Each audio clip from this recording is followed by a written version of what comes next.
A historia de Galicia está profundamente enraizada nos seus montes comunais. Unha historia de vivencias, de aconteceres, de lendas xurdidas durante os traballos que neles se levaban a cabo. E tamén unha historia de loitas, de represión, de multas, de cárceres e de mortes por defender que os seus usos non deixasen de ser comunais.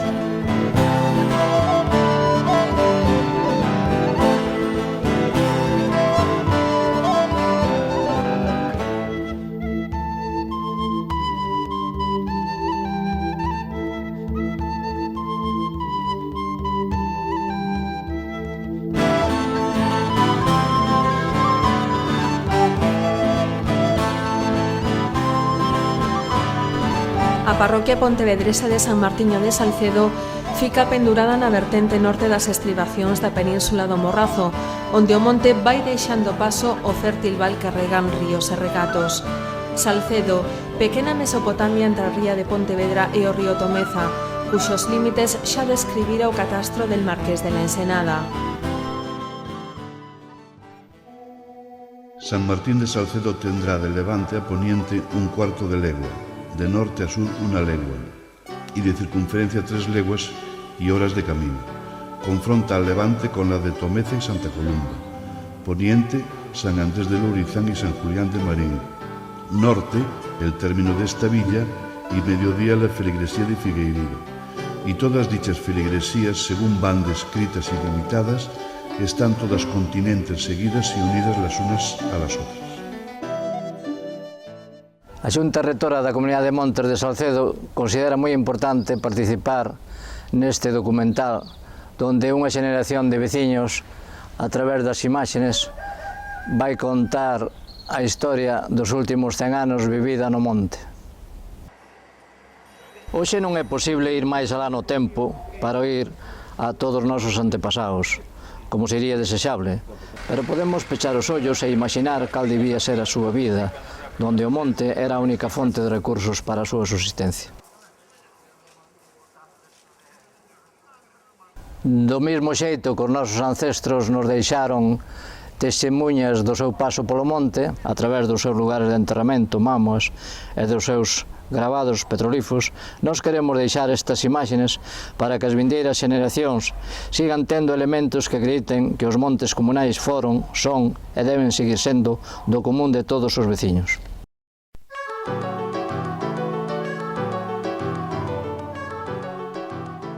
Os veciños de Salcedo posúen dende tempo inmemorial e de forma consuetudinaria a propiedade colectiva do Monte Comunal de San Martiño, un monte identificado coa súa entidade parroquial e que foi, dende a Idade Media, fonte de subsistencia, sendo aproveitado polos veciños pro pastorio do gando, a recolleita de esquilme co que fertilizar as terras, para a tala de madeira e a recollida de leña, para a extracción de pedra e pro uso dos mananciais e regatos que abrollan no monte pro consumo doméstico e o regadío das fincas. O monte foi imprescindible de todos os tempos, e agora tamén. Os pobres, por desgracia, teñen que vivir a pé do mar ou a pé do monte, para poder vivir. E traíamos a liña do monte, e o tuxe todo, e o monte estaba limpio. E pois iban os animales a comer, e o monte estaba todo sempre rosado. Non era como agora. O monte era así como lle dixo, andaba moi pañado do toxo. Non había toxo grande ni nada. Había o pequeno, porque éramos moitos a pañar e a carrexar para a casa. Os animales non deixaban vir para arriba. As ramas dos carballos, de todo, as silvas, todo iso ruían, as ovellas e as cabras. A parroquia vivía do monte. Todo, do monte aproveitábase todo antes, todo. Cando era o temporal así do fento, pois traías o fento. Cando non había fento no inverno, bañabas o toxo así pequeniño, porque como éramos moitos a ir buscar, non daba para todo. Ainda tiñamos que ir a Castiñeira a buscar carros de toxo, a Castiñeira. E máis para arriba tamén. Os vellos non tiñan paga, non tiñan retiro, non tiñan nada. Tiñan animales no monte, a pastorear no monte. E a cortar toxo. Por seus animales, a máis para venderlle a misión biológica. que tiña moitos animales e compraba carros de toxo. Tiño apañado moito toxo no monte, tiño feito a biológica 2 viaxes no día. Estuvamos no monte, lejando, que tiñamos lejando onde me criei e tiñamos lejando aquí, para onde vim. E na Armada, o mesmo, traballei toda a vida, levaba a vida que levaba, a mellor, hoxe levaba un viaxe de toxo, a biológica. Pero a tarde xa levaba outro. Eu tiña que apañalo no monte, tiña que apañalo eu. Cando ibas co gando, traíalo gando, a mes traías o feixe de liña na cabeza. Ou unha carrasca, ou unha tina de roupa. Ou unha tina de roupa. Ou unha tina de roupa. Lá na Fonte da Plata, que tamén se lavaba. Lavabas a roupa lá, marchabas á mañán, lavabas, botabas ao clarío e depois se traía a roupa para. Sí, media seca. Había donde todos conocemos a Fonte da Plata, para baixo da Fonte da Plata, varios pociños de lavar. Un pozo con terróns, de rodillas. Con terróns, así, feito unha balseira con terróns. Sí, pero había... Pero a agua corría, e como a agua corría, pois a agua estaba sempre clara. Desde o río, desde aquí abaixo, pola parte de arriba, onde están situados os pozos das Flaires, había pociños. Na Cachá Salgueiro había pociños. Na Fonte da Plata había pociños. E as mulleres a lavar aquí, ali, alá. Mentes estábamos lojando, pois estábamos facendo outra labor. Aquel tempo facíanos falta para comer as vacas. Enormemente, no tempo que andaban as vacas, facíamos o traballo.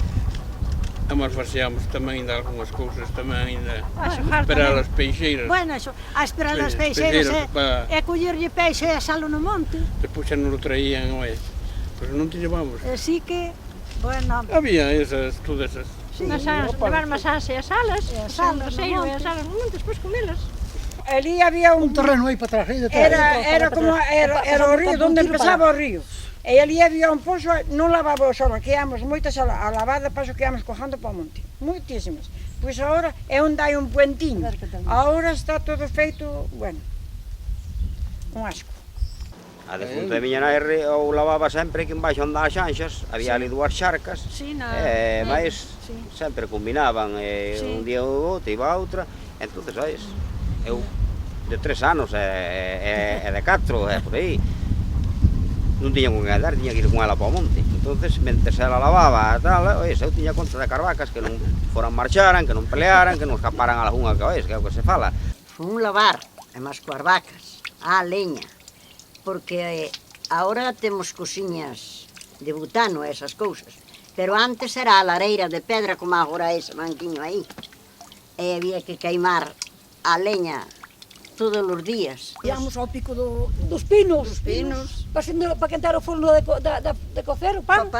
E a leña, as carepas, desde lá de arriba. E as piñas, as carrascas, para quentar o forno. Arriba se aproveitabas un carro de toxo para cocer o pan. Para cocer o pan. Buscar un carro de toxo, ao mellor para 2 fornadas, que a fornada era todas as semanas. Para manter a xente que non había pan trigo como hai agora que ven pola porta. E había que facer 6 ou 7 panciños todos os 13 días que tiñamos o muiño para que nos chegara ao outro muiño que viñera. Cocer o pan era para o regular, ou polo menos na casa que eu vivín, era pois, sabes, o sábado, o viernes ou o sábado, pero máis ben, o sábado, cando cocía, facía o pan para toda a semana, o pan de maíz, pan de trigo... Non se miraba.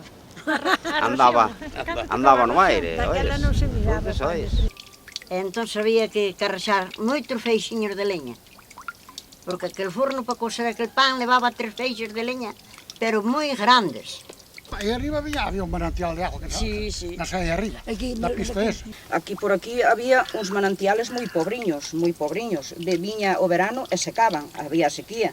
E entonces era cando aproveitábamos de ir ao río a lavar a fonte, a roupa, porque ali o río porque se limpiaba, porque se iba todos os anos a buscar os manantiales, a cuidar os manantiales, porque nos interesaba tamén para traer para riego, para as fincas onde nós tiñamos o pan sembrado. Entonces era para o pan, e ao paso era onde tiñamos a agua para ir a lavar a roupa. Ali na Cachá Salgueiro, pola parte de lá daqui deste campo do Tiro, había olleiros a barrer, que eu ainda sei onde están algúns, polo menos 3 ou 4. E de noite a 1 ou 2 da mañán, ás 6, había que estar no río, se que regar. A soltar os pozos e a buscar. As horas que tiña, pois tiña horas, foran 2, foran 1, tiñas que ir de noite a as 2 da mañá, ir tapar o pozo, para depois outro día soltalo, porque depois viña outro a coller auga que era o día dele, sabes? E ao mellor tocábache dir das 6 da tarde ás 6 da mañá toda a noite. E regaba, según che tocara a tanda. E había que estar co farol, co farolinha a alumbrar e a regar polo medio do millo. Un alumbraba e outro regaba. O malo, por día ainda iba sendo, pero o malo era unhas 2 da mañá, tens que levantarse desde aquí do campo da porta e ir ao campo do tiro, lá arriba. Levava unha hora. A agua a chegar aquí. E non vai a pensar que viña un xurriño, viña unha presa boa de agua. Viña coa afinada de miña tía a soltar aquí os pozos aquí. E viña esa agua toda por aquí, regaban estas viejas por aquí. E tiñas que ir arriba co farol e miraba un xurro de agua por aí abaixo, para as fincas dos outros. E tiñas que ir ali a calcar aquela agua para que te viñera bañando. Era unha desgracia tamén, pero bueno. Unha desgracia é fama. Había máis lo que hai hoxe. É traballo. Había máis lo que hai hoxe, mañá. Pozos das Fleiras, que están mesmo debaixo do poblado que fixeron, do poblado urbano ese, están os pozos ali debaixo. E junto ao meu pai, a botar a agua dos pozos e eu co farol a alumbrar allá de punta da miña nai a regar, porque senón non podías andar co farol a máis a regar, tiñas que andar co farol. Toda a noite. E non despistarte moito, que se te metía na rejodeira de agua, que eras un nada, xa quedabas enterrado e xa quedabas ali. Entonces eran dous pozos, un era o manantial e outro era onde se facía a reserva. Entonces había que vaciar o manantial para tapar o manantial ao seguinte e ir ali ao manantial. Entonces o outro mentes íbase vaciando, dándolle un pouco tempo anterior. Pero agora que cuadrara, ás 12 da noite ás 6 da mañá en cada... É por aí polas que esas carballeiras do pozo adiante. Todo por moi malos camiños, por... As fincas, según fora a finca que tuvera tantas concas, tiña 2 horas de agua, tiña 3 horas, tiña hora e media, tiña media hora, ou 6 horas, ou... hora e cuarto, ou sea que depende da finca. Entonces había un consorcio que empezaba ás 6 da mañá hasta as 2 da tarde, hora e media, 3 horas, tal, bum, quieto. Entonces os outros iban na outra tanda, desde as 2 da tarde ás 10 da noite. Desde as 10 da noite ás 6 da mañán, é igual que unha fábrica. Que pasa? Eran os turnos. Eso pasa nos pozos de riego e pasa nos muiños de Galicia. Íbamos moer ao muiño que tiñamos de agua, que ainda é o que estamos reparando agora ali abaixo da Armada. E íbamos moer ali, era de herdeiros, cada un tiña 6 horas, 4 horas, 8 horas, vai o que tuvera.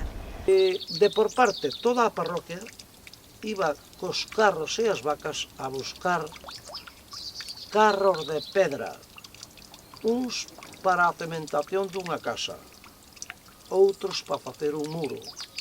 Bueno, pois eu cando traballaba no viveiro mandaronme aí arriba a unha canteira aí a traballar. E eu mesmo unha muller que non nos falábamos, hoxe falámonos, pois tiñame de que lle dera na man coa maceta, pero facíamos buratos na pedra para meter os tiros. Sí, eu traballei de todo, traballei na carretera, traballei de todo, a machacar na pedra, todo. E eu ia de Lienzo, tamén traballei na pedra, pero alá, abaixo, tamén traballaba no viveiro, pero abaixo, pero era unha rapaciña, Partí moita pedra aí no monte, non do campo de tiro, partí moita pedra, vieron unha casa aí no Valexo, e mas o compañeiro que mandou o caralho, estou no monte, e traballei nos 7 camiños, pusemos o tempo traballando de canteiro, que me fixo canteiro. Ganábamos daquela, eu ganaba, creo que 15 pesetas cada día, 15 pesetas. Eu traballaba de carpinteiro, pero ganaba unha peseta. Eu via un home que era de Vilaboa e dixíame, agárrame aquí. Eu tiña medo, pero eu agarraba así do punteiro, e ele daba de culpado, sin Aurelio. Con martillón. Non era este caso que se dá hoxe, de que andan cabalos que non se sabe de quen son, que non teñen dueño. Eso nunca ocurriu. O ganado iba a mañán, viña a mediodía, iba a tarde, viña a noite, e así todo o mundo. Nunca quedou o ganado abandonado no monte porque tiña moito valor. Valía moi pouquiño, pero un cordero valía 20 duros, pero 20 duros eran moitos cuartos. Ás 6 da mañán xa arrancabas coas vacas para o monte, hasta as 12. E nós temos lo levado, leválas á mañán no inverno ás 10, e despois ir ás 5 da tarde e veíamos outra señora que xa non asiste, e traíamolas para baixo. Quedaban solas no monte, alá nos 7 camiños, alá arriba. Alá arriba de todo. Eu cando iba colas para o monte nós tiñábamos 4 vacas. E máis 2 ovelliñas, e despois ainda tivemos unhas pouquiñas ovellas, pero agora xa non teño nada. Os animales, pois, criábanse a mellor unha vaca ou dúas, había veces que había 3, e pois tiñamos as crías, pero as crías iban para o carto. Non é como hoxe, mátanas, e teñen para ter cara na casa, pero daquela vida todo. Os huevos, cando sabía, moi ben cando sabía, había que comprarlos, porque para comer na casa non se probaba nada. Antes de que se meteran ao sol, estar na casa. E polo día mirábamos o sol, xa vai alá o sol, deben ser as 12, ala, arranca para a casa. Antes non había reloj, non tiñamos reloj. Non tiñamos reloj, non. Eu falo que meus pais, se non fora ao monte, non sobrevivían. Non eran capaz de criarnos a nós, nin mandarnos á escuela. Tamén nos dixeron que o deles foi moito máis duro que o noso. Porque, a ver, nós traballábamos o monte e íbamos e tal, pero ao mellor xa tiñamos un algo con que nos axudara por outro lado, ao mellor para... Pero é que eles non tiñan nada para sobrevivir, nin para facer un pago, nin para comprar nada. Ele dicía, mañán hai que ir a comprar 1 quilo de pescado porque hai que comer, hai que mirar que se vai levar a vender para traer o quilo de pescado, porque na casa cartos non hai. Entonces había que ir ao monte, coller un feixe de leña, ou coller un feixe de toxo, ou coller o que estábamos falando, os huevos que puñía unha jaliña na casa que non se comían, había que leválo a vender, e un pito, se nacía na casa, había que leválo a vender, o leite que nos daban os animales que nós estábamos cuidando na casa, as vacas, que nos collíamos o leite, todo que daban desde el primero ao último, levábamolo a vender. As leiteiras viñan as de Canicouba, Vilaboa, pois Timirón, e Cejeirido, viñan todas por aí, a andar hasta Marín co leite. Despois había outras leiteiras de aquí de baixo, tamén era unha. Da Esculca, e de aquí da Armada, da Esculca, perdón, da Armada e de Berrete e do Navalexo. Tamén iban por aí a andar hasta Marín. E despois as do Casal tamén iban a andar hasta Marín. A xente da Armada e a xente do Casal e a xente da Esculca e a xente destes pueblos de aquí levaba a lata do leite e un feixe de leña na cabeza. Sí ou non? Decidio vos. Encargadinhos de ir de aquí hasta Maín. A lata do leite na man e un feixe de leña na cabeza. Diario. Donde salía eso? Do monte. Do monte. Foi un modo de vida. Eu tamén fui con leite marín de 11 años. Hasta 50 tantos, con leite marín. E un día iba diante miña unha veciña e eu tropecei nunha raíz dun toxeiro abaixo ali por onde vive o Rogelio, un pouquinho máis abaixo, tropecei, marchou unha lata e mandei ao lombo lá a rua. Estaba muller. Mandei a lata ao lombo, era unha lata grande que daquela ti llevamos 4 vacas, ainda había de levar cerca uns 30 litros de leite. E despois eu cociámos, por Dios, e tiña que traer o peixe para a empanada e chegaban os barquiños ao Marín, que daquela viñan así barcos pequenos, traían os xorelos da mañán fresquiños. E nós íamos ao mollo, ao peixe que valían ao mellor a terrás que daquela xa eran moitos cartos, Ele a terrasca do xurelo e íamos buscar para facer a empanada. E depois viña nai, sabe de que a fixo? De touxiño. Non tiña cartos só para traer o peixe. E fixou a empanada de touxiño. E comémola, mas non morremos, estamos aquí. Ainda era moito. Cando se labraban as veigas están labrandas, están criando maíz e as vacas onde iban a pastar? Ao monte. Entonces, o monte foi para nós unha riqueza. Tal é como van os tempos, e como van os mundos, e como van as políticas, o monte será imprescindible respetalo, cuidalo e telo limpio e ordenado.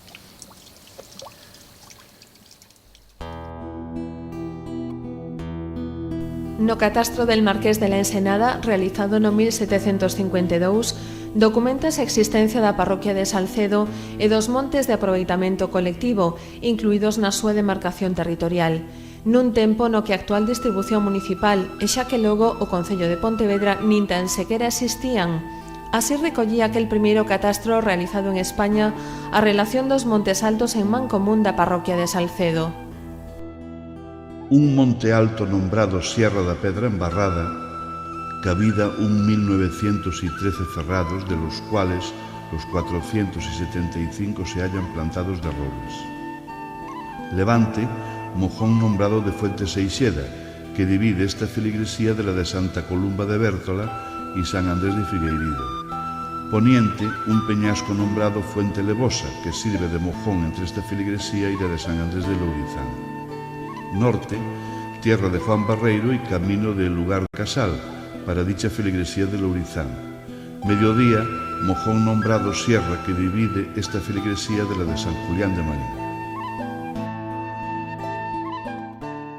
E dentro do mesmo monte hai o Outeiro de Edra, hai o Outeiro do Raposo, hai a Chan da Armada, hai a Chan de Buratos, hai as Apañadas, hai o fondo do Estrepeiro, hai o fondo da Carballeira.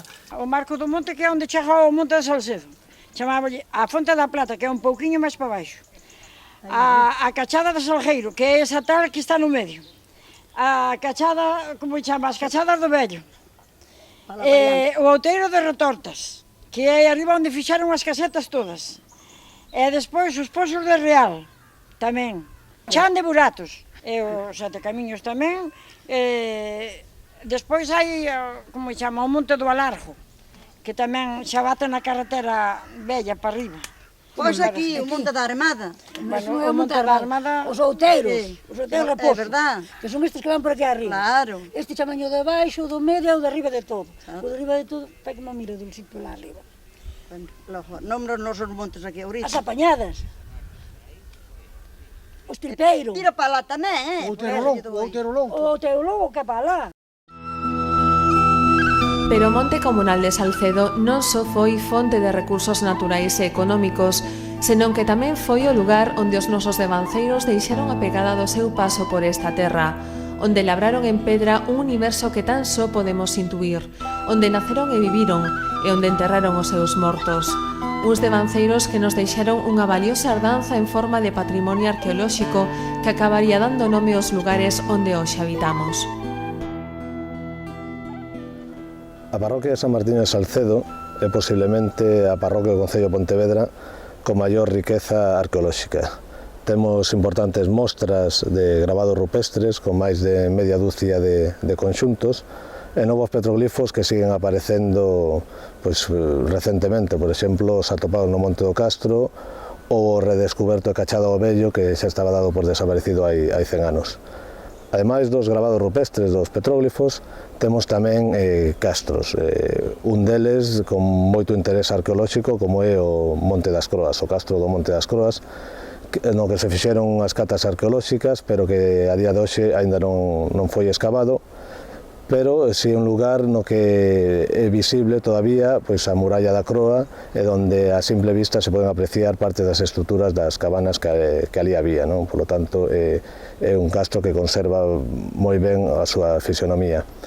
A parte do patrimonio arqueolóxico, Salcedo tamén é rico en patrimonio histórico, artístico, monumental e etnográfico, non? Dentro desta catalogación de patrimonio poderíamos citar o pazo, por exemplo, do arzobispo Malvar, hoxe en día a Misión Biolóxica de Galicia, o Pazo dos Miradores, tamén coñecido como o Pazo de Bollosa, o Pazo da Granxa, no lugar do Carramal, non? Tamén está a casa parroquial, que ten o seu interese, e despois un gran número de cruceiros, algún dos cais xa foron no seu día estudados polo propio Castelao, non? E xa profundizando un pouco no tema do patrimonio etnográfico, cabe salientar máis dunha dúcia de muiños, sobre todo repartidos o río, o regato de Batán ou de Outeiro, e tamén no Tomeza, ainda que existen noutros lugares, non? Pero aí é onde se se aglutinan o maior número deles. Despois, por suposto, fontes, pozos de lavar, moitos deles xa hoxe cada vez máis difíciles de atopar. E por último, tampouco debemos esquecer todo o que é o patrimonio inmaterial, as lendas, a mitoloxía, que como calquera parroquia de Galicia, e máis unha parroquia con tanto patrimonio arqueolóxico, pois a tesoura. Por todo isto, é importante que nos demos conta de que todo este patrimonio non só é unha riqueza cultural que debe ser conservada, protexida e dada a coñecer, senón que recuperado e posto en valor para a sociedade podería chegar a ser unha importante fonte de recursos económicos e mesmo de creación de emprego para a parroquia, non? Polo tanto, é importante unha labor de concienciación social e tamén de involucración das administracións públicas para poder pôr en valor como fonte de recurso todo este patrimonio que xa digo que fai de Salcedo unha das parroquias máis ricas en canto a arqueoloxía e a etnografía. O monte é asemade un universo mítico e simbólico sobre o que ao longo de centos de anos se foron tecendo historias, contos e lendas construídas polas xeracións de veciños que habitaron, traballaron e transitaron estas terras montesías. Ali era a xan das Mouras. Eu sei o conto das Mouras porque me contaba a miña abuela. Que ali nas Mouras que salía unha moi guapa. Até ali foi noite de San Juan, non? Non sei se foi a noite de San Juan, cando foi ela contaba, sempre. É que salía aquela, tiña un mozo, iba un mozo a visitala ás noites. E ela salía tamén a visitalo a él. Pero díxolle que foron a noite. E ele foi. E chegou ali e díxolle, se me queres de verdad, tesme que sacar este clavel que teño na boca. E sacoulle o clavel e ela volveuse un colebrón. E o home escapou, non apareceu nunca máis. Dicían que antes os vellos, que unha familia que tiña moitos cartos, que era moi rico, tiña moito ouro e que tiña 3 fillas, e que as metera aí. E que viñeran uns mozos a onde elas. E unha que lle dixo, se me das un bico, que lle marchaba a maldición que tiña, va. E un doullo, pero ao outro tomoulle medo porque viñan en feitura de culebra, disque, iso que contaban os vellos. E un non escapou, tomoulle medo e escapou. E aquela que marchou para baixo é que está aí no fondo en feitura de culebra. Había que miralo. Había que levantar o outeiro. E chamaba sempre o outeiro da Moura. O outeiro das Mouras. Decía a miña nai que aí, a mei na Ponta do Batán, Eu era aí embaixo no Batán, nas Croas. Que a miña nai saliulle vindo da escola, era unha rapaza, e saliulle, dicían que era unha serpiente que salía vestida de unha persona.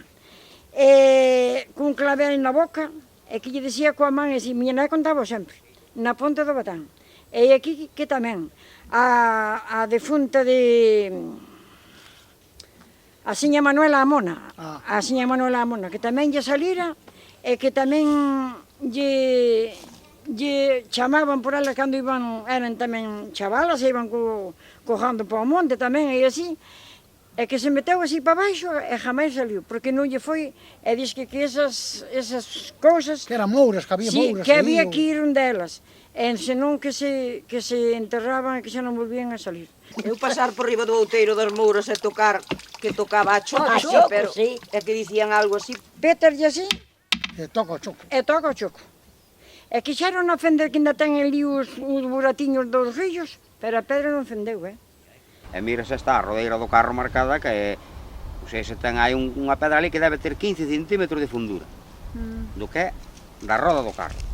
Sí. Está máis marcada nun lado que no outro pé. Despois hai outro cacho marcado. Sin embargo, encima do outeiro que sempre pasaron os carros. E nunca marcaron nada. E non está marcada o que é absolutamente nada. Nesa pedra fixeron unha prueba, porque non sei, me acorda quen foi que fixo unha prueba, dixo, esa pedra partímola nos tal, foron curujillos e non foron capaces. Sí. Os 7 camiños era o sitio máis de tránsito, é onde parte San Martiño, Laurisán e Marín de Riba.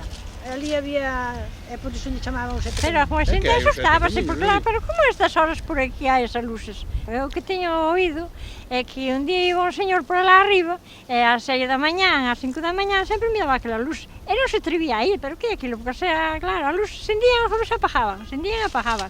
E despois un día atreveuse a ir. Eran unhas mulleres que iban a vender, unha levaban liña, outras levaban leite ou levaban o que se vendía. E levaba un fechizo de pallas, outro era co farol. E o farol facía así, e cando facía así, pois non a luz marchaba a luz. Pero se miramos unha fila deles dindo ao lado do cuartel. É que era iso, que non era nada extraño, que unha cousa do outro mundo non era. Decían iso que andaba o rachadores. Eu tiña que cruzar todo aquilo que antes era a millo, cruzar todo o campazo para lá. E ao chegar ali, a baixar as casas da costa, antes de chegar ás Beijas, no camiño mesmo estaba un señor sentado cunha maleta. E logo iba a mirar aquel home coa maleta, quedei así coa cestilla na cabeza, mirando para ele como onde aquela pedra, e eu así como aquí. E mirando, este home ten a maleta, este home é o que anda aquí tal luz. Eu tiña 11 anos. E dixo o mi maestro. Entonces ele dixo-me, pasa niña, pasa que non te hago daño, pasa. Carai, o que me dixo, pasa niña, pasa. Eu volta para arriba, e na costa vivía unha tía miña. Eu volta para arriba coa cestiña na cabeza hasta a da tía Pilar. Cheguei ali e dixo, aí abaixo hai un home cunha maleta, eu non vou para baixo a levar a comida. Como non vas levar a comida se teu irmán queda sin comer hoxe, como non? Eu non vou, que ese home ten unha maleta. E dixo-me, pasa niña, pasa, xa me quería coller, eu non vou. E resulta que era un señor que viña de Ferrol, e viña para a casa do pai, do defunto do pai. E veu á nosa casa e dime, el que agora non me ter medo? Eu ainda mirei así para ele e dixo, me cago no home, que susto me dou. A vida de antes era dura e había que loitar día a día por sacar adiante a familia. O traballo no monte e no campo non era doado e precisaba da colaboración de todos os membros da casa. Avós, pais e fillos colaboraban nas tarefas.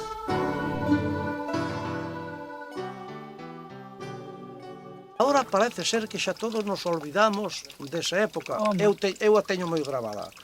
Porque a min dame moita pena, pero moita pena, a fame e o frío que pasaron meus pais, sendo moi traballadores, e traballando desde as 5 da mañán a 1 da mañán, traballando. Que nós antes mandábanos po monte, porque íbamos á escuela, aí nada, para saber, como se dice, poñer o nombre de mala maneira ou saber as 4 reglas. Pero depois a outra vida era ao monte, que había que buscar para sobrevivir. Para a escuela íamos todos, daqui había, éramos por lo menos de cuadra uns 10. Os homens, un lado, as mulleres iban como para outra escuela, agora se van xuntos os homens. Pero agora van todos xuntos. Non, todos xuntos non importa. É que agora cada maestro ten a súa edad. Antes vir de piquerrichiños a que salir da escola estabas todos coa mesma mestra. Antes non había pajas, ninguna para unha viúda. Cando... Tiña 11 anos, cando quedei sen pai, e daquela non había pajas pa nadie. Non era paja, se era pan. Miña nai quedou con 5 fillos e sen paja. E facían o velotario na casa. E ainda daquela ao mellor poñían pan, non sabes, con viño e así, e botábase toda a noite. Era o que se levaba. Cando foi de funte meu abuelo, e cheguei lá, había unha pota como o mundo. De bacalao. Pero iso era cando se viña do entierro. Non, nós cando fomos estaba de funte ali, había a pota como o mundo con sede lá na casa de Mari Carmen. E vos comestes ali con el morto? Non comín, eu non comín, pero era unha rapaza. Fomos con papá lá. Pero mira, recordo-me con outra xente dixía, ver cando está ese bacalao, pois sí. Non estaban atentos ao defunto. Pero eu acordo ali na Escola do Pino, 70 rapaces, maestro solo. Sí. Dos que empezaban, hasta os que salían. Hasta os que salían. Hasta con 14 anos, outros con 13, según houbera a necesidade de ter que ir a traballar, igual arrancabas, porque eu empecé con 13 anos a traballar, nun taller en Pontevedra. Sabía que empezaba con 14, ou con 15, ou con 16, pero outros con 12. Non se votaba tanto na escola. Non tiñas o tema como agora, que agora, por exemplo, menos de 16 non podes ir a traballar, que non te deixan. xa non van 16. Agora xa non van nin os de 30, pero bueno, ois. Había unhas carosas de xunco que chegaban aquí abaixo, e como levabas unhas botas de pau ou de goma, o xunco pincaba por detrás, pero non che caía na roupa, no pantalón, caía por fora. Se arrababa aquí por diante e ibas como Dios. O pau vendíase, facíase unha peseta. A cañota arrancábase, traíase para arder na casa ou para vender. Oiche, para cantar a lareira, por Nochebuena. É para facer a comida. Pois rascábamos, apartábamos e facíamos unha empanada ali, botábamos por baixo verdura, as follas de figueira, e depois por riba tapábamosla con borralla, e polo rescaldo, e ali cosíamos unha empanada ou unha bola ou o que fose. Había xente que levaba os defuntos ao lume, pero tamén había, se tiñas un cacho de pan, iban ao entierro. Pero se non tiñas nada tamén, non sei como era, que a xente non se arrimaba, nin para quitar o defunto da casa. Vai, verdade. Fun a Peste Mirón a un entierro, foi onde mirei o San Safón a chorar. E dixen eu, bueno, eu aquel día ri máis que fun a... Sí, porque antes levábase moito iso. De verdade, Dios. O que non tiña familia tiña eso, botaban eso. Tocaba como se fora unha persona a chorar detrás. Eu non cor mirara. E para nós aquilo foi unha novedade. Rimos... No Carnamalina, nós estuvemos en Malí. Cando sentía barullos que cullaba varas, mandaba a donde fora. Onde fora a cañedera. Isto era dali de... Sí, era. Don Filipe. Don Filipe. Pero se non salimos todo, eu, polo menos eu salimos. O xofre de Pepe o Eu creo que salimos burro que... Decía o cura de Vilaboa, de asila, e les contestaba teu tío Teodoro. Por iso, aquel día foi unha risa. Se eres parvo, espabila. Si ti eres parvo, non, si eres parvo, ti espabila, que a contra de 4 burros, 5 pesos son seguros. Decía yo. Sí. Había esa frase, sí. Dios me perdone. Aquel día rimos máis atrás do defunto que outra cousa. E a campanilla que agora non se leva, pero que levabas unha campanilla tilín, por aqueles camiños de Peste Mirón, que ali iba todo á beira do río, que aquilo había que medirse para ir cun defunto ao lombo.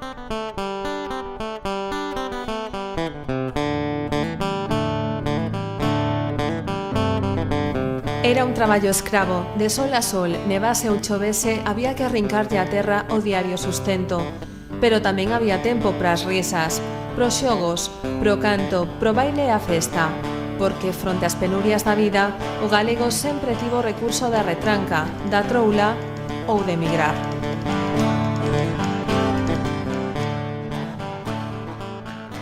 Que a vida de antes, che vou dicir, era arrastada, pero era moi divertida. Pero eu creo que se divertía máis a xente daquela que agora.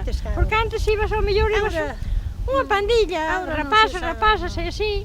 Pasábase moi ben pasábase moi, mi madre. Pasábase ben en todo.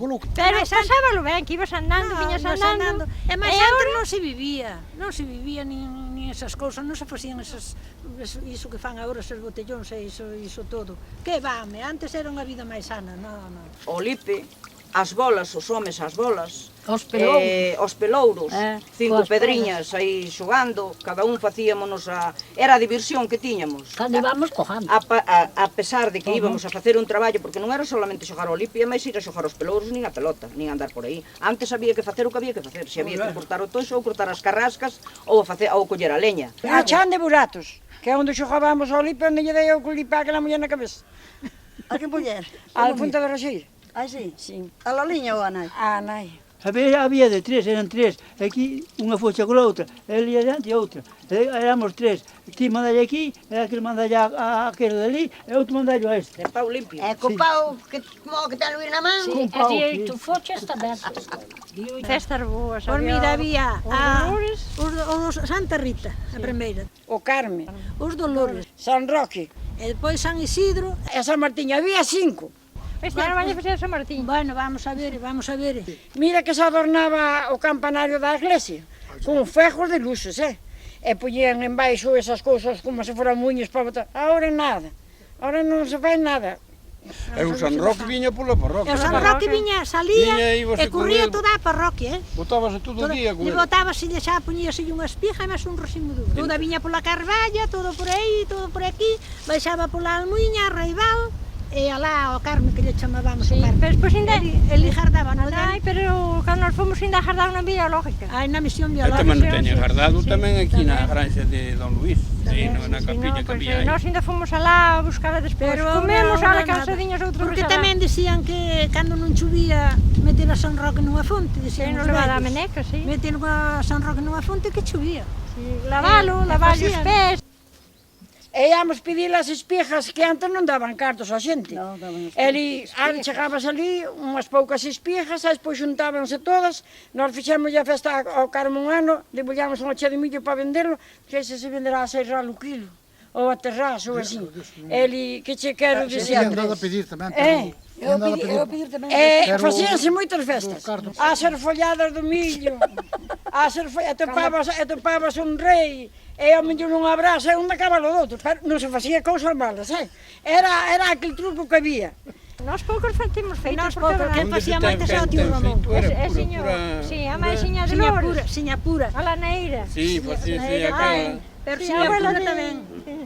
Aquela íbamos todos para ali. Cando saía o rei, o que máis se comía se escondía. Porque viña os rapazes, viña. A darse un abrazo así, non? Eu fui unha arfollada do millo cerco da miña casa. Bueno, estaba o guardenteiro por este tempo. Estaba o guardenteiro a facer aguardiente. E a taza das pernas. Que era de Lugo, o guardenteiro era de Lugo, caala. Entonces, claro, conforme íbamos esfollando, botábase para dentro dun bocoi grande que tiñan ali os dueños. E botábamos a caracha, a de fora, de que estábamos a fija. Bueno, e había un señor que xa morreu, que chamáballe Suso Moledo, e agarraron a ele e meteron-no dentro do bocoi, que estaba cheo case de caracha. E colleron a min, eu estaba esfollando, estaba ali a cuarentena, había máis xente. Colleron a min e meteronme tamén dentro do bocoi con ele.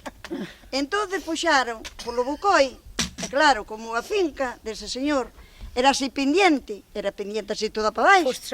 Fomos a rolear todo o tempo hasta chegar á punta de baixo da aldea, que ainda era grande, e paramos porque había un muro como ese, ou un poquinho máis alto.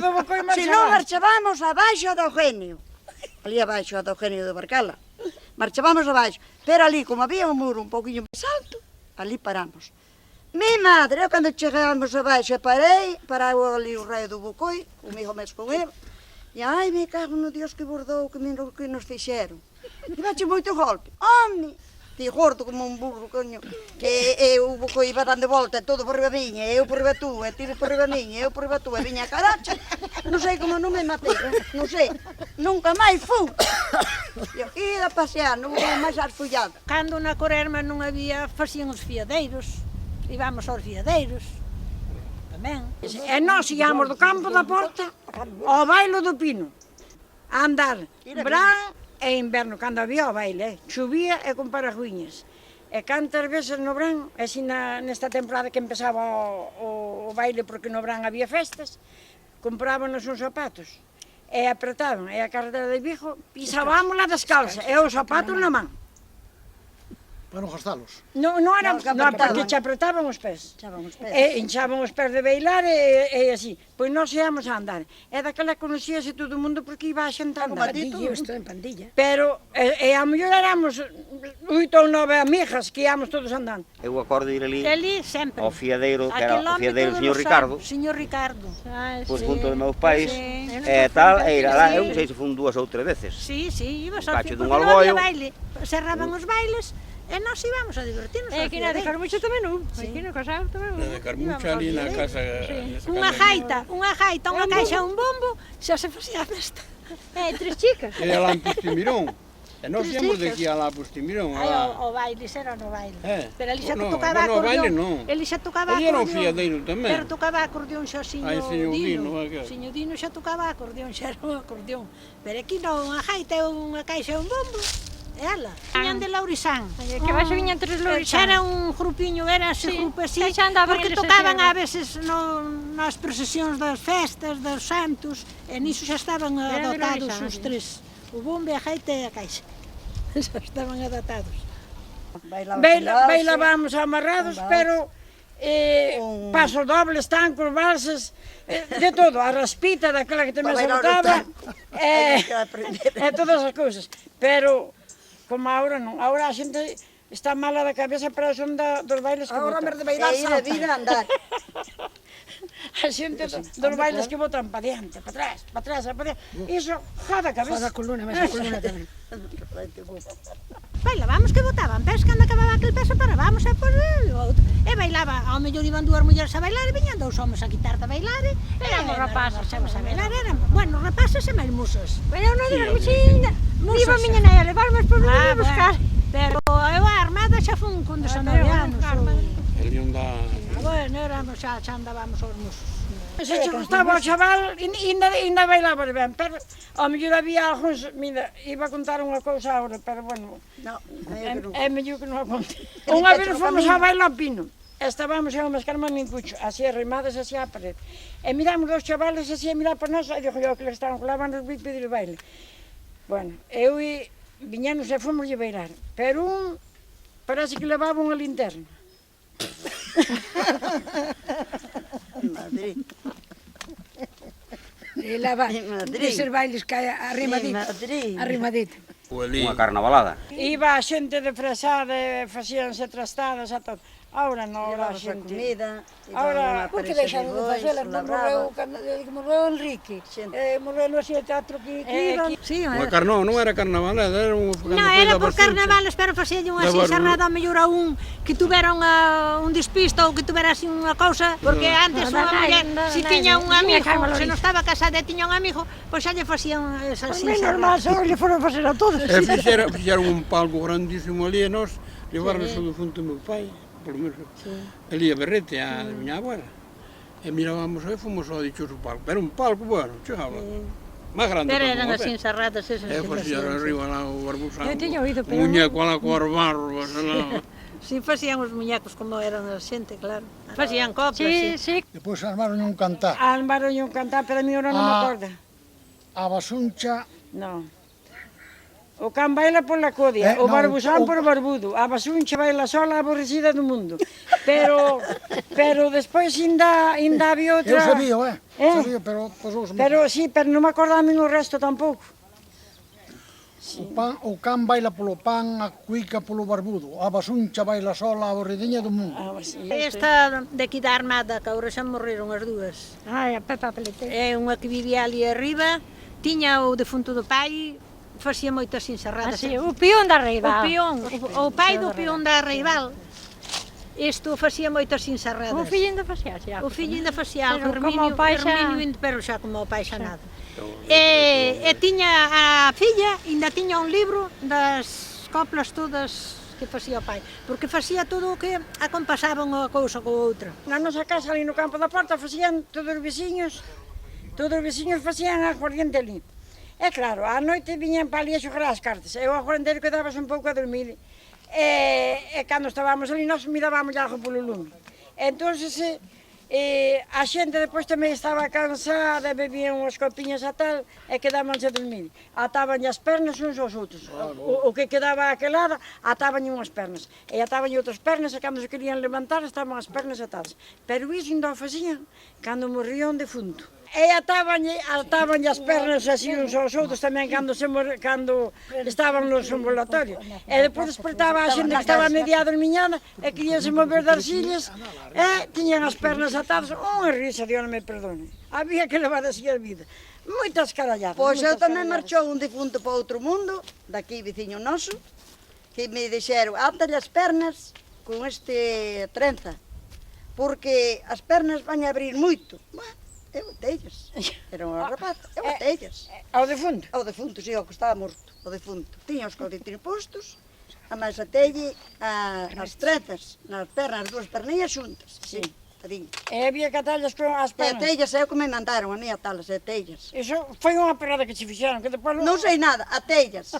E para outro mundo foi con elas atadas, que non lles desataron. Non sei, como foi iso. Fixeron así.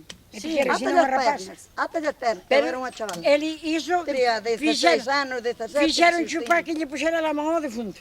Non sei quen morrera, xa non me acordo, e íbamos á misa da mañán. Aurora. Grazas ás misas A da misa da Aurora. Aurora, íbamos á misa da Aurora. Eran as misas da Aurora. Pero resulta que a miña compañeira, que foi compañeira moito tempo, miña,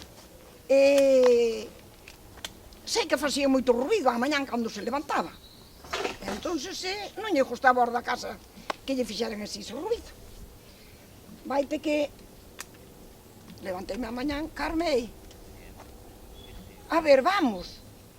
Manuela, é mellor que non vayamos porque hoxe non sei se non irá pasar algo. E logo, hai unha cama feita na bodega. Bueno, muller, bueno, dixen, bueno, muller, bueno. Veña, a cama logo que nos vamos. Na cama da bodega dormira Emilio Cuí con un nombre por mal. O Pereira. O Pereira, o máis vello. Emilio. E o outro quen era? Julio, o de Señalola de Outeiro. Xuntáronse os dous, fixeron unha calabaza, botaron unha sábana pola cabeza, botaron unha sábana pola cabeza, e embaixo, onde hai esa, aí onde desemboca a carretera, ali onde están os contenedores, había un camiño fondo que baixaba ao río. Era o que había. Era o que había, un camiño fondo que fai así esta revolta, bastante revolta. Viñamos andando por aquel camiño que era o que había, que non había outro. Taque, taque, taque, taque, taque, taque. Manuela, que é aquilo? Aquilo que? Mira, aí como alumbra. Aí como alumbra. Eu, ai, que non sei que teño. Ai, que non sei que teño. Perdonando os mocos xa me chegaban aquí. Ai, que non sei que teño, ai, que non sei que teño. Xa me rimei ao balado, rimarme ao balado, vai ela, e arrastoume, vente, ai, que non son capaz de andar, Carme, déixame. Cando chegamos á casa de volta, segundo estaba na ventana, ríase como un parviño, o pai de Alejandro. Ríase como un parviño, carallo, non va dar máis a misa. A culpa tuvéchela a ti, porque fuches o que mandache facer esta carallada, pero deixen ya las de pagar. A culpa tuvéchela a ti. Bueno, aquilo foi espantoso. Acabouse a misa da Aurora. Espantoso, acabouse a misa da Aurora, non fun máis. Non quero que che me acorde. Andando coas vacas apastando, cantábase. Andando apañando na erva, cantábase. Andando a sachar, pois, no, pero estabas na casa facendo calquer cousa, cantábase. Canta ti, Cipriana, canta ti. Ai, canta ti, como é? Canta ti. Miña. Unha vez era unha e dicía, canta miña prima, canta que cantamos ben. Canta as almas se condenan porque nos queremos ben. Pero Como cantabas cando andabas a fregar a casa na banqueta de rodillas? De rodillas. Ou apañar na erva. Ou apañar na erva. Como cantabas? Que cantabas? Que cancións cantabas? Cantaba as cancións todas que sabía. É cando cantabas a decida ao caso. Sí. Non podeche escribilas a logo, deixalas escritas. O río cando vai xo leva caballos as follas. Ai, vivir na Coruña, que bonito é andar de parranda e dormir de pé. E dormir de pé, e dormir de pé. Vivir na Coruña, que bonito é. Ok. Moi ben. Ainda chei de botar unha, ainda chei de botar unha, ainda chei de botar outra, ainda chei de botar unha, que chei de queimar a roupa, que chei de queimar a roupa, ai la la lo, ai la la lo. Moi ben, moi boa. Ten bastantes. Moi boa.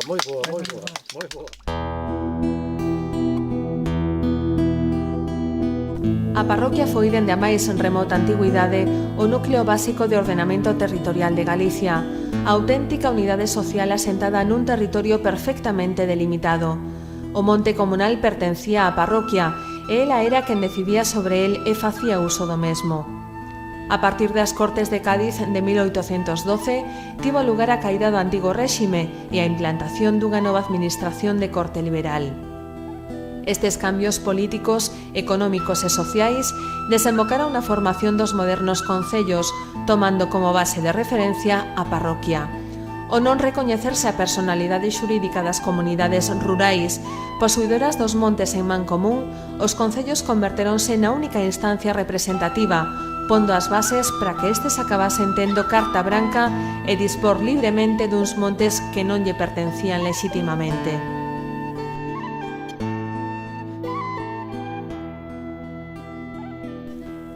A creación en 1941 do Patrimonio Forestal do Estado, unido á Lei Hipotecaria do 1946 e á Lei de Réxime Local, supoxo o mecanismo que necesitaban os concellos para municipalizar completamente a propiedade colectiva, inscribindo os montes comunais a favor dos respectivos concellos. E así, eses montes de aproveitamento colectivo foron catalogados como públicos e incluídos no inventario municipal como bens de propios. Foi grazas a este mecanismo ilícito como o Concello de Pontevedra puido ceder gratuitamente parte do monte de San Martiño para as instalacións do Ministerio de Defensa.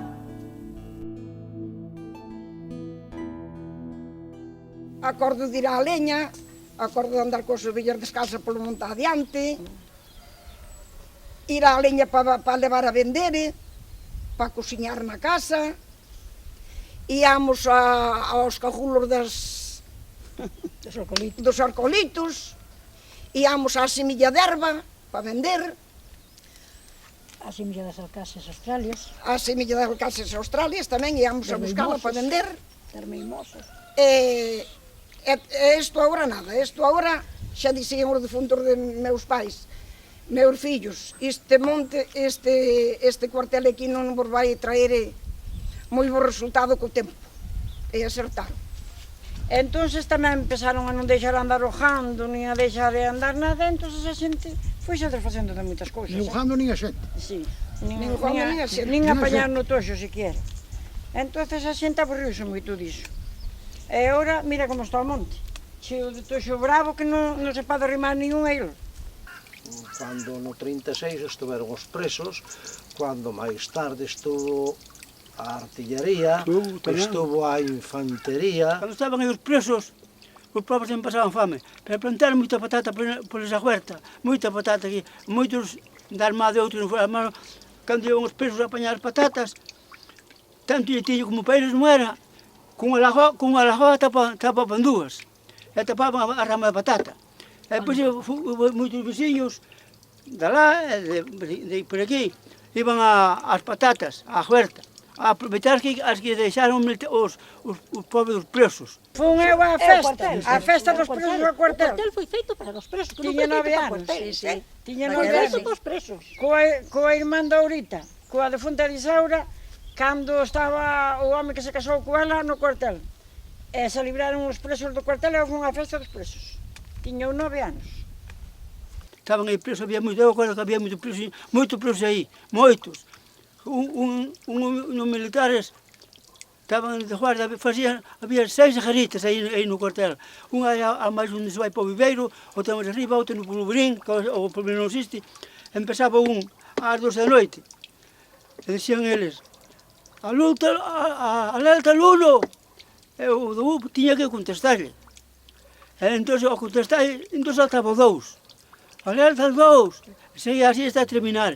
Pero no 2 había unha garita que facían o guardia tamén, esconta o monte ao campo de tiro, e aquel non contestou. Contestaron menos aquel. E non xa veo a vigilancia, a mirar que pasaba aí. Estaba morto. O preso mandaron un cuchillo desde a ventana para escapar a ventana. E o cuchillo tamén que o mataron redondo. E co perdón da expresión, a plaga, porque foi unha plaga que nos veu que foi o CIR. E o CIR, dentro do malo, que foi moi malo, ainda non foi tan malo como cando nos chegou a Brilá. Porque o CIR veu en ditadura militar, tiñamos que tragar e non podíamos falar. Pero a Brilá xa veu en democracia e todo era color de rosas, pero quixeron meternos un gol. Pero nosotros non vamos a ceder. Nin hoxe, nin mañán, nin nunca. Os problemas veñen por parte deles. non é que nosotros lle declaráramos problemas a eles a nós.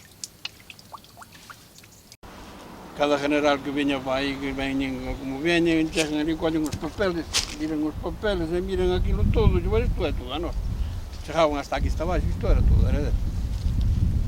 Agora, cando foi esta última hora, esta última vez que viñeron, non decían que collían todo, xa non chegaban aí onde era... Xa collían as casas tamén. Xa collían todo alá abaixo. O que nos molesta a nós é que aquí chegou o CID, e chegou a Brilá, invadiu as nosas propiedades, sentábanse debaixo dun pino ou dun eucalipto ou dun roble, de un carballo, a dar teórica na propiedade nosa. Chegaba ali o propietario e dice, vaya por Dios, hombre, eu que teño que cortar isto que é estrume para as miñas cuadras, para os meus animales, e ustedes que... Isto é monte, isto todo é monte, isto todo é nuestro. E iso foi o que nos indignou, porque non é que eles estuveran no monte, estaban nas propiedades da xente, e non foi unha propiedade. Foron 100 propiedades. Todas as propiedades que rodean, que están lindando co monte, as invadiu esta xente.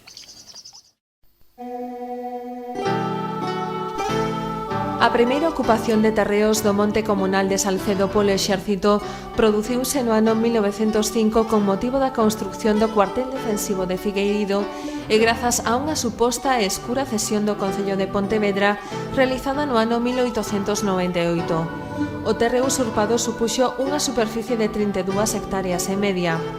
En setembro de 1966, o Concello de Pontevedra procede a cesión gratuita ao Ministerio de Defensa dunha parcela de monte comunal cuxa superficie alcanzaba as 140 hectáreas. Esta constante, gradual e ilexítima ocupación e usurpación do monte comunal de San Martiño en mans do exército chegou ata o punto de representar na actualidade o 20% do conxunto do monte comunal da parroquia.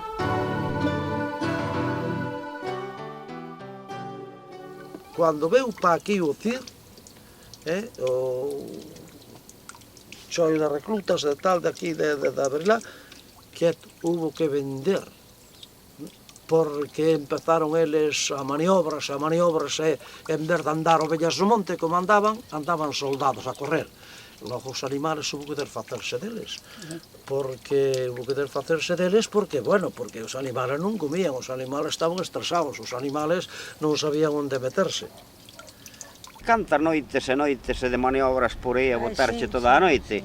A min aí no falpón, un día a rede toda tirada no chan, que pasou aquí? E dixo, solita, había uns 15 ou 20 aí sentados ali en riba onde están aquela figueira máis ali, todos sentados, entraron por lá pola de solita, primeiro estuveron na aldea dela, os cans que caes ali va fora, berrou con ele, baixaron por baixo, estuveron sentados ali por riba do falpón, pero varias veces.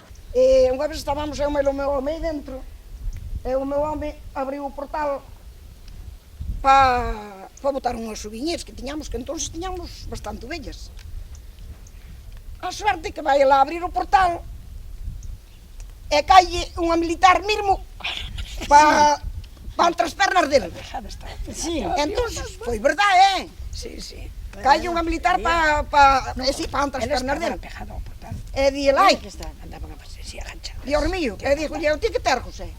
E di, mi alai, mi má, e aquí caiu un militar, e dixo, bueno, salgo para fora, e miro todo o que é o muro, todo por aí rodeado de militares, coa cara borrada, coa cara toda pintada, toda. E depois ali por onde a casa, un día eran os cans caen aí, salga fora, mirei nos pasaxes, estes andan de maniobra, pero dele un pouco, outra vez, dele outro pouco, outra vez. Viñanche uns, marchaban aqueles, viñanche os outros, salir a fora e dille, amigos, que pasa aquí con iso? E Pablo, ali na casa igual, pero toda a santa noite, desde as 11 da noite hasta as 7 da mañán, uns para arriba, outros para baixo. E nisto póñense todos así. E dixo eu, pero que é o que pasa aquí? Salgo para fora, dixo eu, pero que é o que pasa aquí? Nada, señora, nada, aquí non pasa nada. Era unha militar. Aquí non pasa nada. Es que este señor dice que aquí que non se pode estar. Pois claro que non se pode estar. Non teño un monte bastante para arriba. E saltanme ela. Entón, usted cantos metros necesita para salir da súa casa? Pois mire cantos teño. Señor, mire cantos teño. para salir. Así que veña para arriba todos riscando, rápidamente. Marcharon para arriba, senten paz. Despois se devolvían por aí, por aquí, métense por las fincas, bueno, non se meten dentro da casa porque está cerrado. Marina que marcha a 7:30 para traballar no inverno, e ao abrir o portal encontrouse con dous no portal. Levou un susto de morte, porque hasta viñan pintados, sabes, así pintados todos. E levou un susto de morte a rapaz. Estaba eu na cachada de Salgueiro, que era onde lavaba sempre, naquel pozo grande. Non podía poñerme a cantar, porque se me oían, viñan os soldados todos e a mi madriña. Que tiña que escapar. Nós tamén tivemos cabras aquí. Unha vez mataronme unha aí en riba, mesmo aí, detrás da caseta esa. Despois mataronme unha niña que casualmente a miña veciña coa cámara do meu fillo fixen unha foto ao carneirinho mataron tamén. Tiñan cansa aí arriba. Asirrábaños as ovellas. Unha vez a min mataronme dúas. E que a Lola mataronlle 4. Pero foi o cuartel. Isto foi o cuartel. Os militares, a porquería que botaban aí arriba. No, bueno, eles tuveron o almacén da chatarra aí e todo. Antes de tela aí, tuveron lá arriba. Sí, bueno, porque eles, como decir, os hermandos que había antes de vir este general, pois, sabes, facemos aquí, facemos ali, quixaron intentar asoballar, como con todo. Errar coa xente e tal, e montar problemas. Desde que veo este general, a cousa cambiou. Che Lola, te arrisquei eu a miña vida polo teu cabalo. Ti sola, Manuel, eu tamén fun detrás túa. Cando chegache onde o teniente. Oi, de verdade, Dios. Dixíache, para que te disparo. Non suba, non se acerque. E eu levaba un fouxo na man. Como que non me acerco? Pero usted quen se atreve, usted por que se atreveu a matar o animal? Como o animal é indefenso e non se pode matar. Non se acerque, non se acerque, así a quererme disparar. Pois cheguei onde ele, pero disparar non me disparou. Cando veu isto do tiro, saliu dun jefe, claro, saliu do ministerio, dice, hai que sacar un permiso. Oye, como ves aquí? Non, aquí está o meu cuartel, eu pedille permiso ao cuartel.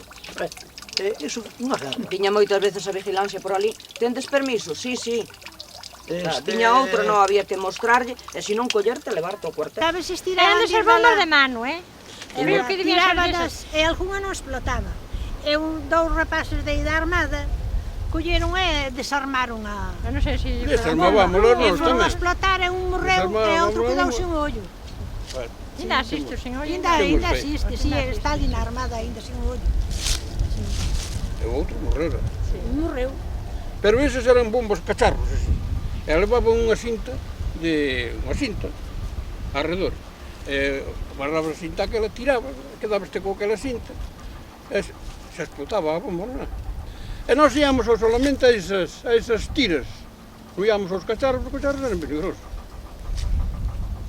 Todas as fincas que lindan no monte, pegado no monte, hai un camiño. Un camiño, bien. Aquí tamén.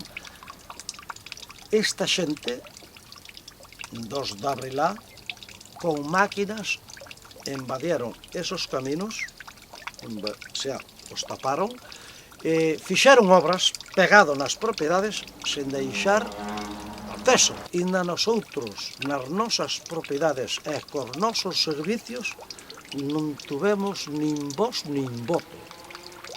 E eso está aí. Eso non lo saco yo eso está aí.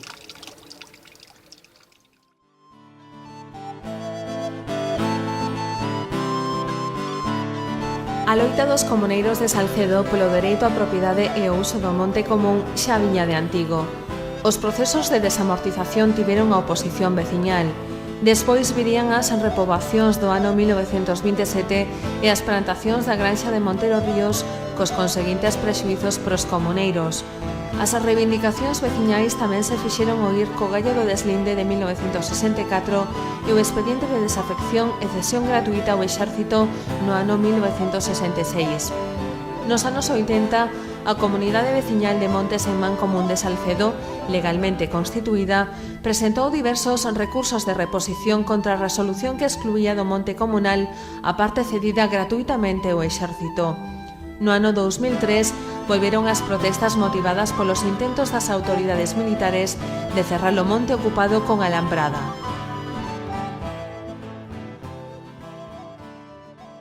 Cando veu o de plantar os montes, pois, alá no 36 e por aí, entonces a xente protestou de que querían pastoreo para ganado, a máis para apañar toxo. Aí por riba se acordou ser aí por riba da Casada do Salgueiro. Os problemas que hubo aquí, parte deles, entrou dende que aquí, a finca de Lourexán, fixera eses pastizales. E nós tiñamos que andar co Juantiño por fora dos pastizales. Aí no ano 61, 62, máis ou menos, por aí, pois a Diputación Provincial e o Patrimonio Forestal, e falo de Montero Ríos, cheganse a este monte, fan unha alambrada de postes e alambre de pico, entonces plantaron aí, non sei que foi, roseira, serva... Roseira, foi os que tuxaron as mimosas. É verdade, esas mimosas. Plantaron aí, eso, sí, esa mimosas. Tuxaron as mimosas, iso foi o que tuxaron a de Montero. E mira que peste temos. As mimosas, roble de Hamburgo, arcolitos e pinos, toda esa zona poblaron as Foi a Diputación. É verdade, plantaron aí, a granxa de Montero, ainda meteu unha pouca xente a traballar e tal, ala, conto que iba a xente, deixamos ir o monte, furaron xa aí na cachada, aí na chan de Buratos, e mes cara arriba do río, fixeron as xanxas, pero os carballos, a decirche a verdade, as vacas, como daquela había moito gando no monte, comeronllos todos. Pero as alcaxas, esas delgadiñas así, e rillábanas, pero as raíz por onde iba, nasceu aí la tenemos. Aí la tenemos. Estuve así uns anos, pero a xente xa dormiu, que quedamos sin monte. Había un camiño que era o que a xente do pueblo da Armada, da Esculca e de Berrete, pois iban pa Marín, as mulleres coa leite. Foi cando seña Lola, Dios lle perdone, cortou a alambrada por 2 veces. Seña Lola a Pasturiz. Por que lle cerraran o camiño? Que iban coas latas do leite pa Marín. Ela levaba un alicate, xa mañán cortaban o alambre. Pero depois foi cando... Cando fixeron unha pasarela. Claro. Colleron, meteron aí uns paus, outros por aquí, por riba do alambre de pico. Pero un santo día, unha muller, a pobre xa non era moi nova, tropezou, caiu, e iba a lata do leite. E ela, pois, douse un golpe tal e tal. Entonces, os veciños dixeron, como? Pero vamos a ver, eles que teñan o que teñan, pero que deixen o paso libre, porque ten que unha persona bella subir por unha escaleira, baixar pola outra escaleira, no outro sitio lá adiante igual. Entonces, aí hubo unha movida, unha xuntanza de veciños, e dixe, bueno, tal día, ganado adentro. Aquí, nin Montero Ríos, nin a finca, nin Patrimonio Forestal, nin a Diputación. A xente indinada, porque xa quedaban sin monte, e de por parte de iso, eu son un dos que fun, que levei 2 vacas a máis un cabalo. Dixemos, hai que levar as vacas para lá, e botar as vacas ali. Eu tiña unha becela, que o difunto meu pai comprara unha becela, e dixen, bueno, pois eu tamén vou ir coa becela. Ala marchamos todos, pero meu farruco é que nos dixo, que quitaramos da lei, que senón que íbamos ir presos. Dixen eu, non vamos ir presos, que isto non, o monte é dos veciños. E veu a Guardia Civil. E veo a Guardia Civil, e de quen é este ganado? É nuestro, de quen va a ser? Pero lo vamos a llevar, llámelo, pero non levaron. Pero logo a xente indinouse e dixo, bueno, fora postes, fora alambre, fora mimosas, fora alcacias, fora eucaliptos. Daquela non había motoserras, entonces o finado do meu pai comprou un tronsador, que era a man. Así non temos na casa. Un tronsador. Bien, e eu traballaba en Talleres Tiburcio de Marín e pedín unha semana de vacacións. E alogo a tronsador, bum, bum, bum, bum, bum, bum, e a botar todo aquilo. Veu un señor que era funcionario de Montero Ríos e veu outro señor que pertenecía a sindical ou algo así era, entonces casa por casa. E, pois depende da leña que lle encontraron na súa eira, na súa casa, lle botaron unha multa. E as multas eran variadas, se encontraban pouca cousa, eran 500 pesetas, eran 1000, eran 1500, eran 2000, eran 2500, eran hasta 3500 ou 4000 foron as multas. Daquela eu ganaba 150 pesetas. E xa estaba traballando. Eu como meu fillo era máis, ganaría algo máis. E depois ese monte collémolo. E o que collemos o monte foi cando o cuartel nos empezou a coller o monte. O sea, ganámos o monte á Deputación e depois viña o cuartel a collelo. E sí, andar sempre en pleito. O cuartel de Figueiredo non tiña fosa séptica, non tiña alcantarillado, nin tiña nada, hasta que chegou o CIR. Cando veu o CIR no ano 66, entonces, efectivamente, fixeron unhas fosas sépticas. Como antes non había alcantarillado, non había nada, o do cuartel estaba esparciado, por dicirlo dunha forma. Entonces, eso mirábase por aí e dice, pois eu si fajo por aquí un rejiño, eu conduzco aquí, eu corto todo iso no monte, eu meto aí, e eu aquí estou facendo un produto que vou a necesitar. Esa basura, esa orina e todo iso que viña dos cuartos, de arriba do cuartel, iba para ali. A mí había 7 ou 8 poses. Entonces, estaban o toxo, aquela iba curtindo, e pois no tempo de labranza, íbase cos carros, cargábase ese abono e levábase para as fincas.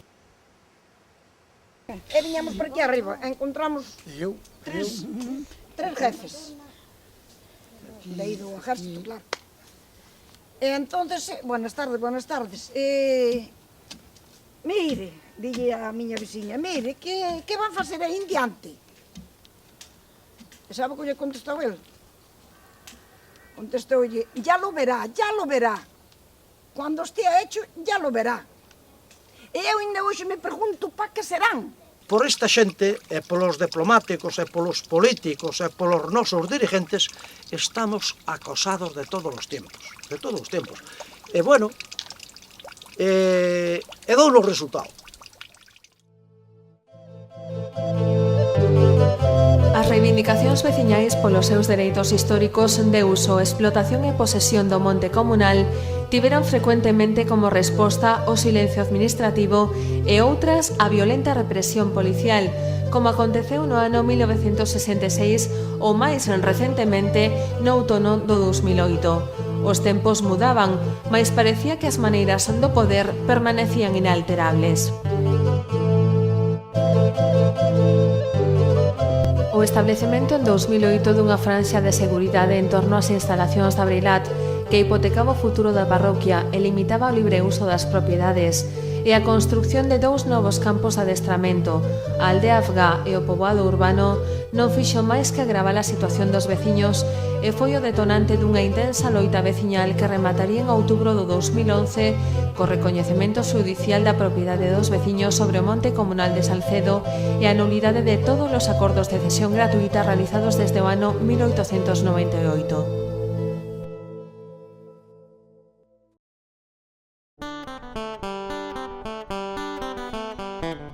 San Martiño de Salcedo, a terra dos Salgueiros. Unha parroquia que afunda as súas orixes no pasado máis remoto. Unha terra de mulleres e homes que loitaron ao longo dos séculos polos seus dereitos e pola súa dignidade.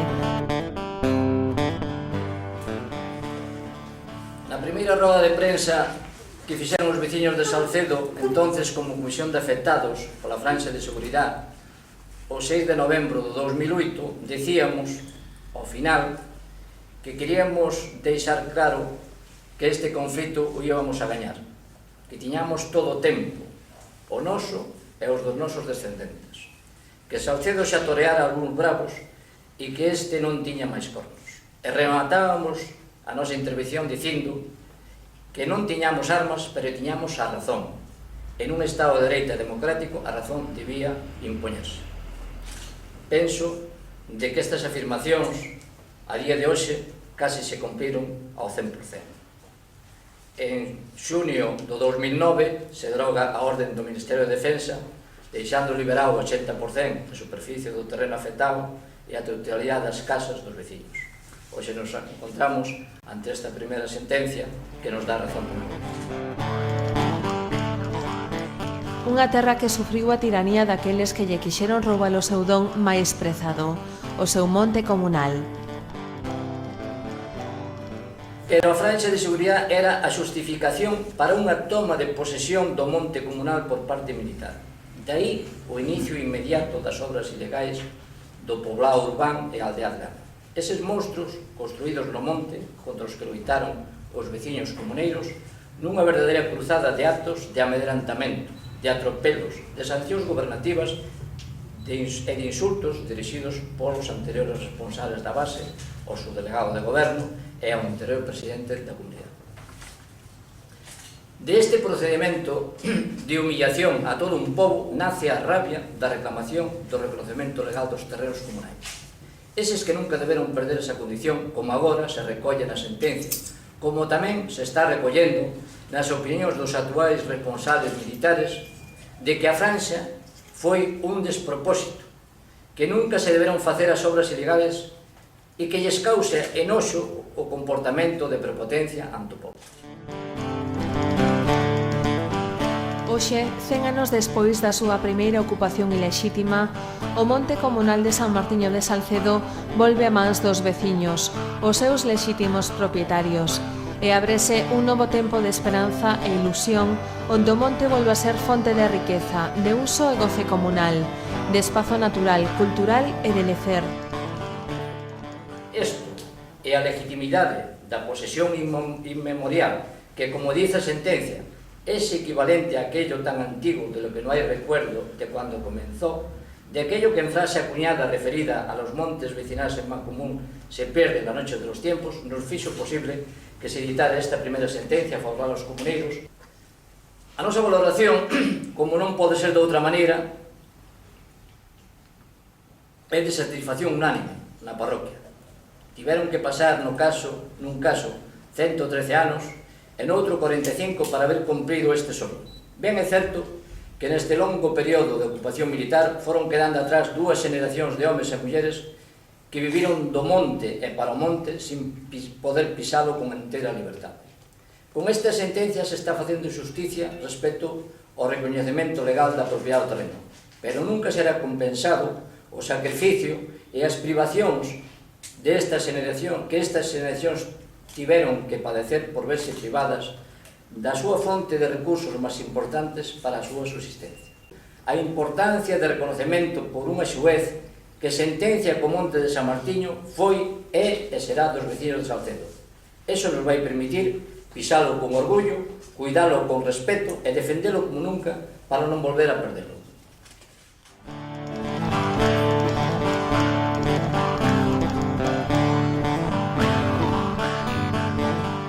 Un monte comunal que sexa un referente identitario para a comunidade local e un recurso social e económicamente rendible.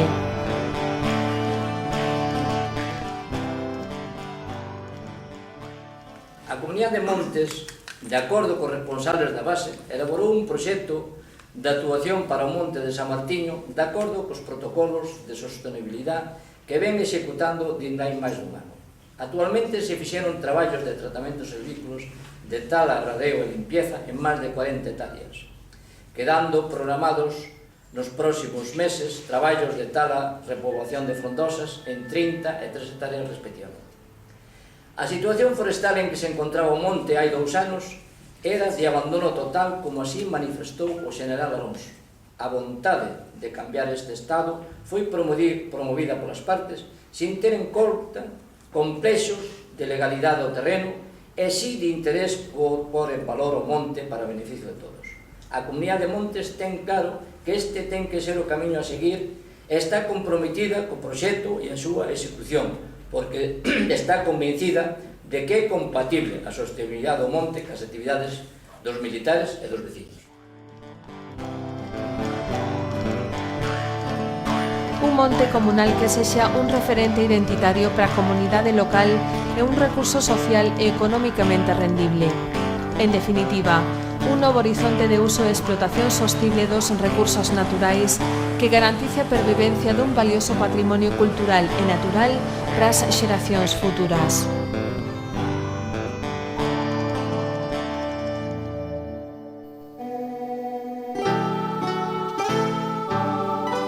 Para sentir o orgullo de ser fillo da terra máis fermosa do mundo, eu rubo ao Pinal de Matalobos, que está en riba da Irexa de Salcedo. Séntome nas pedras do valado e chanto os ollos na ría que durme entre veigas e florestas. Asisto á transformación dun día de sol en noite de luar. Alí sinto como en ningures a necesidade cósmica da patria e sei que son un anaquiño de eternidade galega.